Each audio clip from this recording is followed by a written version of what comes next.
問い合わせいただいた、ウェットスーツの生地がどれだけ伸びるか、種類によってどれだけ伸びるかというものを検証してお見せしたいと思います。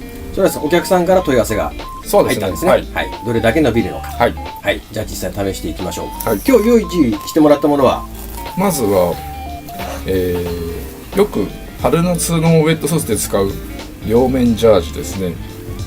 厚みは、これが2ミリ、はい、3ミリ、5ミリです。